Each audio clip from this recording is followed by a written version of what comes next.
नमस्कार, good morning, सुप्रभात। आज हम कक्षा 10वीं के हिंदी विषय के दूसरे अध्याय राम लक्ष्मण परशुराम संवाद के दूसरे पद्यांश की व्याख्या करेंगे। लखन कहा हसी हमरे जाना, सुनहु देव सब धनुष समाना। हमरे जाना यानी हमारी समझ में। लक्ष्मण ने हंसते हुए कहा, हे देव, हमारी समझ में सभी धनुष एक जैसे हैं। का क्षति लाबू जून धनु तोरे। क्षति यानी क्षति अर्थात हानि, जून यानी जूना अर्थात पुराना। पुराने धनुष को तोड़ने में क्या लाभ अथवा हानि है। देखा राम नयन के भोरे। भोरे यानी भ्रम से। राम ने तो इसे नए के भ्रम में देखा था। छुअत टूट रघुपति हूँ ना दोषु। यह तो राम के छूते ही टूट गया। इसमें रघुपति अर्थात श्री राम का कोई दोष नहीं है। मुनि बिनु काज करिय कत रोसु। बिनु काज यानी बिना कारण, रोसु यानी क्रोध।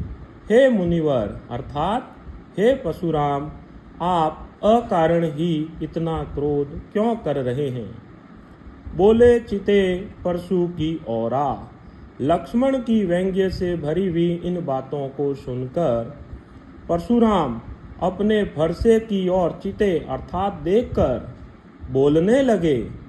रे सट अर्थात अरे मूर्ख, सुने ही सुभाव न मोरा। क्या तुमने मेरे स्वभाव के बारे में नहीं सुना है।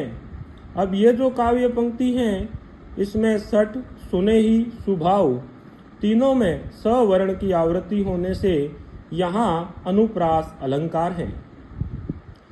बालकु बोली, बोली यानी समझकर, बधो नहीं तो ही।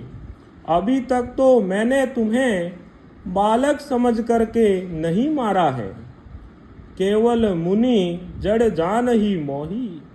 तुम मुझे केवल साधारण मुनि समझते हो। बाल ब्रह्मचारी अति को ही। आगे परशुराम अपना परिचय देते हुए कहने लगे, मैं बाल ब्रह्मचारी और अत्यधिक क्रोधी स्वभाव का हूँ। विश्व विदित क्षत्रिय कुल द्रोही। मैं संसार भर में क्षत्रिय कुल का विरोध करने के लिए, उनसे शत्रुता रखने के लिए जाना जाता हूँ। भुजबल भूमि भूप बिनु किन्ही। मैंने अपनी भुजाओं की ताकत से धरती को भूप बिनु यानी राजा विहीन कर दिया है। अर्थात मैंने इस धरती से अनेक बार अनेक राजाओं का समूल नाश कर दिया। विपुल बार, विपुल यानी अनेक बार। मही देवनः यानी ब्राह्मण, दीन ही यानी दे दिया। और इसे अनेक बार ब्राह्मणों को दान में दे दिया। सहस बाहु भुज छेद निहारा। छेद निहारा यानी छेदने वाला अर्थात काटने वाला।